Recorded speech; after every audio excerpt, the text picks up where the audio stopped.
the best intention in the world today. It was just about the perfect day. Beautiful sunshine, early morning, clear visibility, and a lovely day in perspective. But guess what? The wind is blowing so strongly I can't even put my easel down, so I'm on my way home.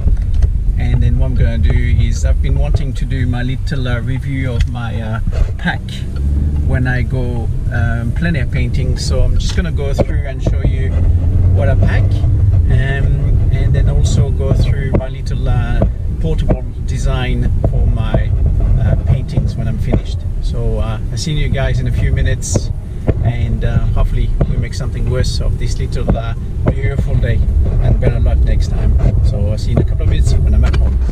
So here we are, home now. So this is the actual pack that I use when I go painting. So as you can see, I've got my tripod bag, my portable paintings, my umbrella come on the side, and I've got all my stuff in here. I think the whole pack is about 10 kilos, and so when I go up the mountain, I basically have both hands free, and I can use my walking sticks, or if I want to go skiing, I can still ski and come down the mountain with just a backpack, the painting on the back, and that way, as I say, hands free, and everything is in the pack. As long as I don't fall backwards and make it in one piece, it's usually a pretty good effort. So what I'm going to do now is just take everything out. I'm going to take the tripod out so I can load the camera, and go through the backpack together. So first thing first, a good old sunscreen. I don't use any particular brand, but for Australia, 50 plus, always very important. Fluids of some kind, water, sports drink, always a good idea, especially when it's hot weather. If you go into cold weather, usually a good insulated bottle is a good idea, and can put tea or coffee, or even just a beautiful hot lemon and honey drink. Another good one is good insect repellent. Again, in Australia, it's very important to get one of those. You've got lots of bugs and flies and mozzies and all sorts of things, so it's always a good idea to have that in your pocket as well. So let's undo the pack. So the way I work things out with this little pack is very straightforward.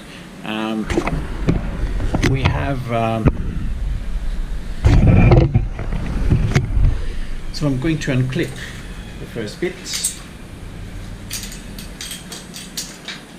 and I will go through this right now. So what I've done is I've basically used this principle from the French easel, and what happens is I've just sort of designed it in a way where I've got two long strips along the back there. I've just used liquid nail, that's all I've used. A screw in middle, little indent through the front there, just through there, little indent, and a butterfly nut which I can screw and unscrew. And what happens is, once I've done my painting, I can just slide whichever size I want up and down, and then lock it in through the little screw. And then from there, I also have use some balsa wood to just through those little balsa wood and down to the bottom here, and to lock my paintings in. So once it's done, I can lock them in any size I want, and it seems to work really well. It's very secured.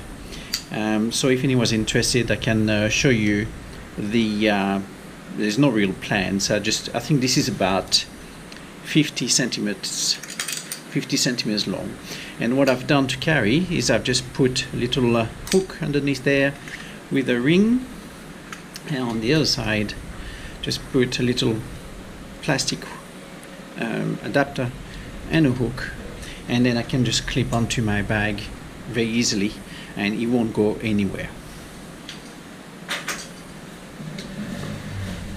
Then when we open the bag, here we go. So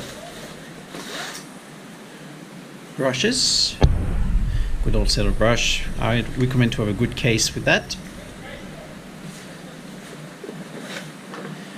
Paint, which will include my glove and a hook for the easel. Again, make sure that the box is nice and strong and locks properly so you don't have any running paint in the backpack.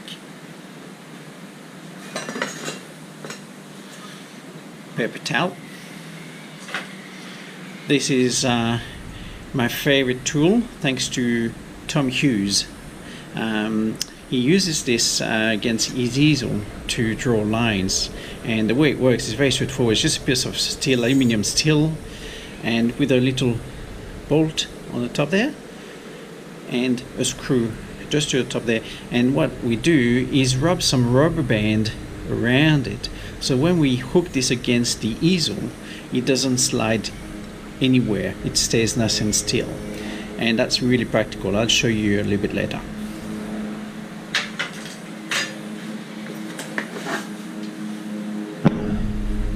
Usual tripod, okay, with the right adapter for the handles.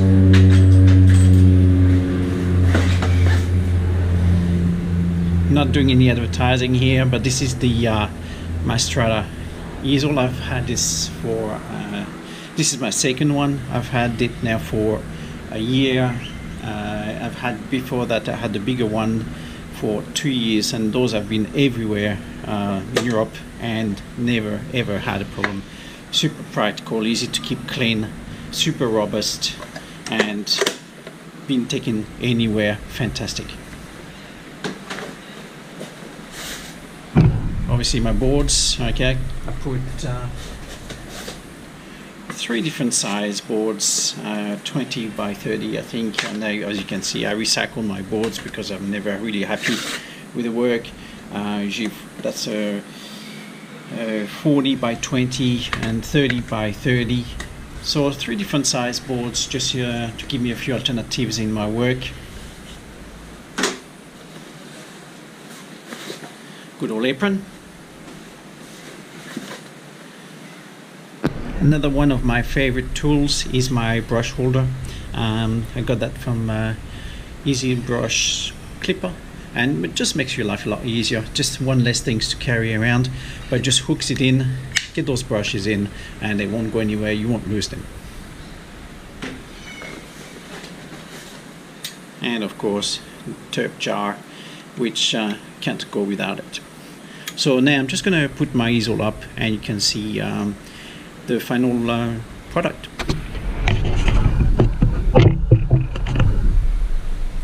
So here's the whole setup ready to go now, and well, you can see the turp bucket, the hook, the easel, and sorry about the glare, but yeah, and it's ready to go.